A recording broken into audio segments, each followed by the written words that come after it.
In this video, I'll show you how to fix the website not allowed message on your iPhone. When this message appears in Safari or another browser, it usually means the website is being blocked by Screen Time's content restrictions. Fortunately, you can check and change these settings in just a few steps. First, close the browser and open the Settings app. Scroll down and tap Screen Time. Next, select Content and Privacy Restrictions, then turn on the option at the top of the screen.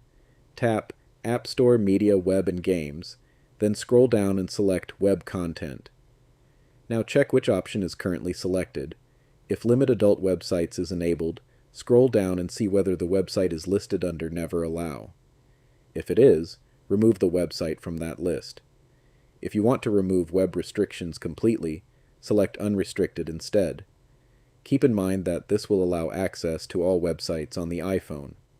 Enter your Screen Time passcode if prompted. If someone else created the Screen Time passcode, such as a parent, guardian, or device administrator, you'll need to ask that person to change the restriction. If you created the passcode but have forgotten it, return to the main Screen Time page and tap Change Screen Time Passcode. Tap Change Screen Time Passcode once more, then select Forgot Passcode.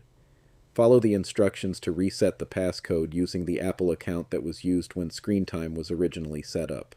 After changing the restriction, return to Safari and refresh the page or open the website again. It should now load without displaying the website not allowed message.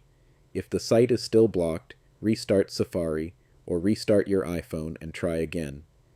And that's how you allow a blocked website on an iPhone.